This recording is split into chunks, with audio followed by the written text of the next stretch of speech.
Hi friends, ఇప్పుడు సిటీలోనే కాదు స్టేట్ మొత్తం కూడా, అంటే ఈ రెండు స్టేట్లో కూడా ఎక్కడ చూసినా కూడా ఆగడు. ఎనీ థియేటర్స్, ప్రతి థియేటర్లో కూడా మహేష్ బాబు సినిమా ఫుల్ హల్చల్ చేస్తుంది.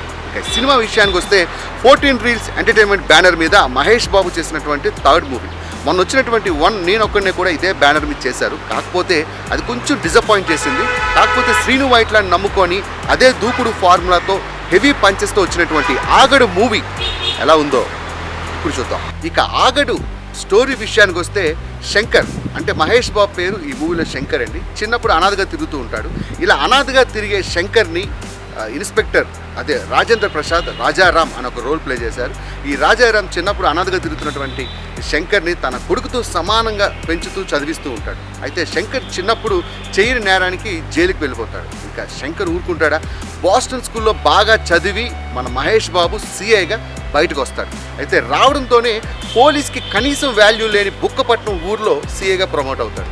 ఇంకా సిఐగా ఆ ఊరికి వచ్చిన తర్వాత అదే ఊర్లో ఒక పవర్ ప్లాంట్ పెడదాం అనుకునే విలన్ దామోదర్ని ఎలా అంతం చేశాడు, అసలు స్టెప్ బై స్టెప్ తన వ్యాపారాలని ఎలా దెబ్బ కొట్టుకుంటూ వచ్చాడు అన్నదే మన ఆగడు స్టోరీ.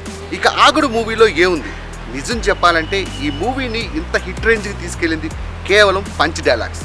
శ్రీను వైట్ల తన మార్క్ కామెడీతో సూపర్గా చూపించాడు. అయితే చాలామంది విమర్శకులు ఏంటంటే ఈ మూవీ గబ్బర్ సింగ్లా ఉంది, లేకపోతే దూకుడు కొంచెం కలిసింది అంటూ ఉంటారు.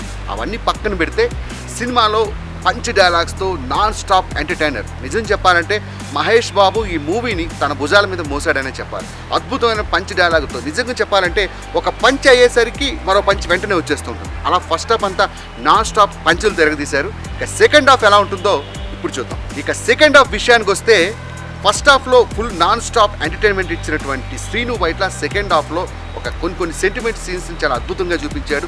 అలానే ముఖ్యంగా ఫస్ట్ హాఫ్లో రివీల్ చేయనటువంటి కొన్ని ట్విస్టులను కూడా ఈ సెకండ్ హాఫ్లో రివీల్ చేశారు. ముఖ్యంగా బ్రహ్మానందం సెకండ్ హాఫ్లో ఎంటర్ అయిన తర్వాత వచ్చే కామెడీ చాలా సూపర్గా అందరినీ నవ్విస్తుంది.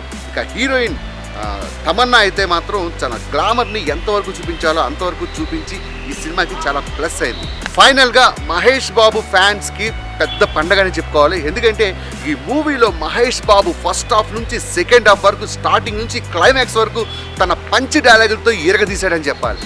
ఎంతలా అంటే టిక్కీ ఇవ్వాల్సిన కోడి చికెన్ షాప్ని కూర్చొని తొడగొట్టిందంట. నువ్వు డైలాగులు చెప్తే కౌంటర్ వేయడానికి రైట్ అని అనుకున్నావు బే ఫైటర్. ఈ స్టైల్లో మహేష్ బాబు యాక్షన్ ఇరగదీశాడు. కామెడీకి తిరగలేదు. హ్యాపీగా 3 గంటల పాటు నవ్వుకుందాం అనుకుంటే మాత్రం డోంట్ మిస్ ఆగడు.